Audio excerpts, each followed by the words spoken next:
Hello, friends and family.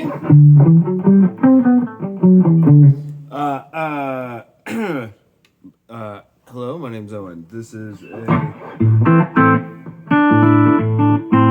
video about a 1993 Les Paul Studio. This was at one time Alpine White, but as you can see now, it is more of a milkshake, the interior of a nice flan. And this is the first 1990s Gibson that I've ever had the pleasure of owning, and I'm documenting it for the YouTube. I'm documenting it for anybody who might want to buy it. It is for sale now on Reverb,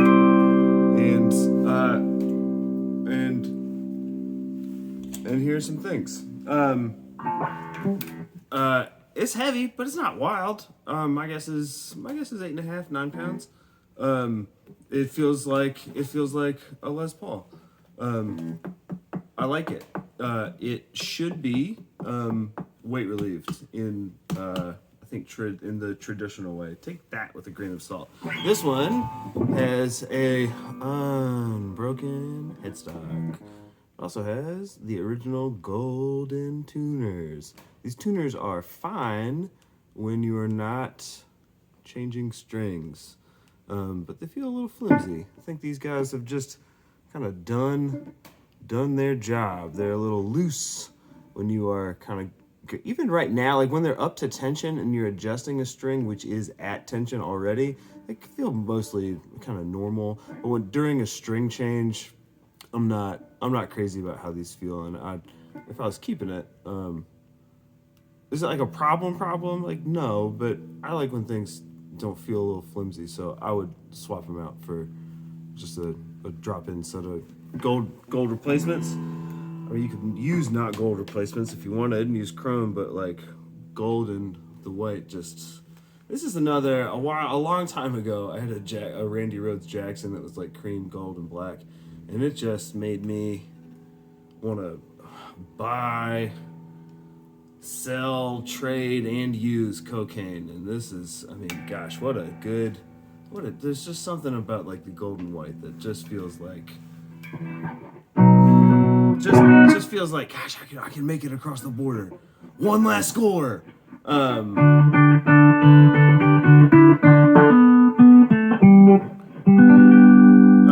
The guitar set up beautifully, it intonated beautifully, it performs beautifully. The only non-original hardware on the guitar are the strap buttons, which have been swapped out for normal ass black strap buttons, and everything else is as it should be. I checked the pickups out, and these should be a 490 R&T set in studios. I don't think that the higher output, again, grain of salt for this one, but I think that 490s are this era, and then we get hotter 498s a little bit later in the late 90s, early 2000s. This bridge one is what you would expect from a 490, which has the etched Gibson USA base plate. This neck one has a totally blank base plate, no patent number, no anything, completely blank, and that was a kind of a cool thing to see. But the same braided wire that you would expect on this era, and all of the solder joints are original on the thing, so I know that it is the original pickup, and it should be the 490R. Little like normal ass kind of tarnish from play, but nothing wild. You get ebony fretboards and full size trapezoid inlays, and the condition, the only kind of like, I mean, there's swirls and finish chips and any number of things, a little bit of discoloration in the finish here. It's probably laid on a strap in a case for a little while. You've got a curia on thicker finish guitars, especially white ones. I often see the seam line expose itself at the body and neck joint. And the seam line is visible here, but in addition to the seam line, you've got you have this vertical like finish indentation. The finish itself is a little like rough here, and somebody tried to shoot, or somebody did shoot CA glue or like super glue into this crack. The crack is slightly mysterious to me because when you see a visible neck and body joint, it's almost always just like it's normal that the finish just cracks right at that joint, and it's just a finish thing. When you see a crack kind of go vertically here, that's not something that I see in just a finish crack all that often. But I don't, like, if this was the result, like, it also seems to me, like, when I see a vertical crack like this, I think, like, oh, the guitar has experienced trauma. What I don't see on this guitar, though, is any kind of signs of trauma on other angles of the neck. Like, if this was trauma, I would have expected to see a bigger separation, right? Or some spidering around this neck joint, and none of that is visible. No separation or wonkiness around the mahogany neck, or like the joint between the mahogany neck and the ebony fretboard. This is stable. It hasn't moved on me. It feels fine. The finish itself is a difference in texture because super glue kind of on top of this finish and dripping down was a poor decision on whoever did it. But it's not moving. It's not cute. But there it is for you to look at. And this is how it sounds. You are through right now a 66 Fender Bassman into the normal channel, going through a weird 2x12 that has some reconed Eminence squareback speakers in it. And we're starting on the neck pickup, and I'm just gonna, well, first off, neck pickup volume, bridge pickup, volume, bridge pickup tone, neck pickup tone, neat golden metal jack plate.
Neck shape is not a 50s. I'd call it like a kind of a C.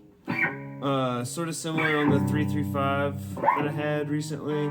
It is more substantial all the way through than a slim taper.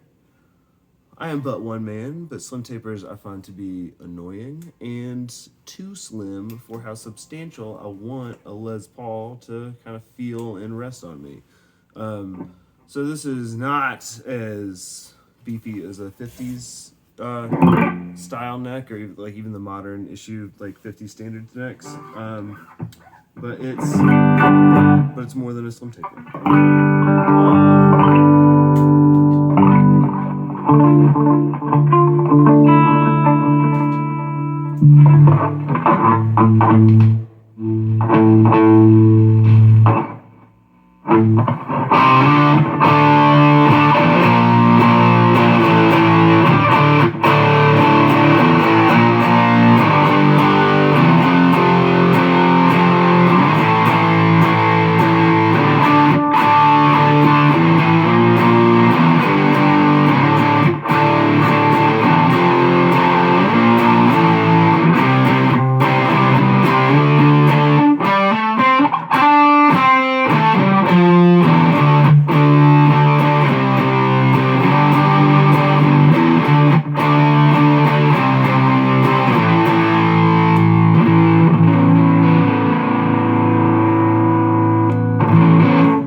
Dirt is coming from a normal, regular old blues driver.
Rock and roll guitar. Good wood. What's it mean? Who says it? The general idea, if you've not heard this phrase before, and the reason why I'm saying the phrase good wood is because guitars from the early 90s to the late 90s or early 2000s or mid 2000s, it depends who you ask, are commonly referred to as coming from Gibson's good wood era. And the assertion by those who strongly believe this is that in this span of time, Gibson was using especially good wood, or wood of a high sonic quality, in all of their guitars, even the standard USA issue ones. Is this real? The guitar sounds great. It feels great. I really like it. I would keep it if I didn't need to pay for studio time and some heavy duty kind of lifetime acoustic guitar repairs, but I do, so this is goodbye. I don't have a frame of reference for other guitars in the early or mid 90s or late 90s, so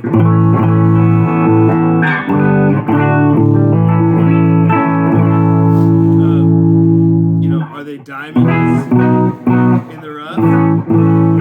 Probably not diamonds in the rough. They're probably just like known diamonds now. I think for a long time, good wood was probably a phrase that people felt awesome using because they were describing something that was like, unknown. Like, ooh, these are especially good, and you can like get them for wild cheap, and it's 2010, and this is maybe you come across this for like $300. Like, oh, definitely do it. My guess is with the prices that 90s Gibsons in general are getting to now, it probably doesn't mean anything, just because like when the phrase was invented, I think that it implied a "you have found a secret." And now I think that things are probably like sort of appropriately priced or no longer secret, right? And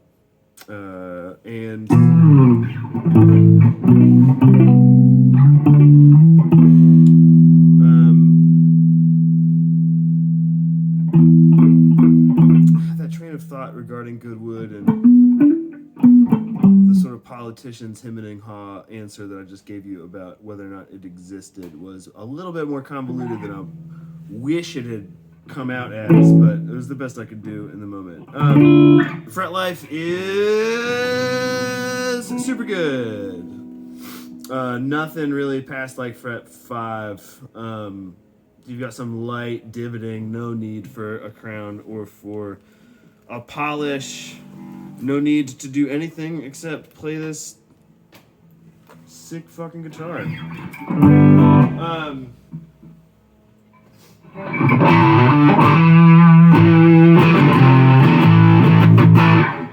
That's it for me. Here's a blues driver with the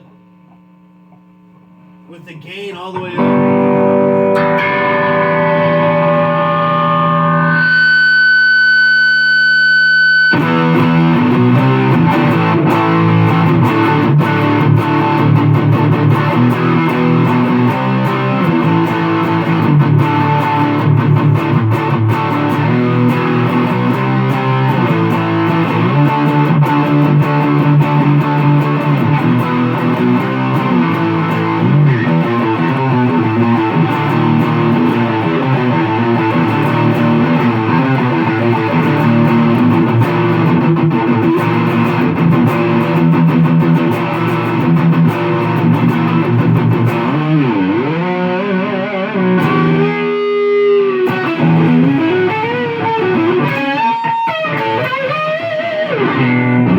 Thank you. Bye. Bye.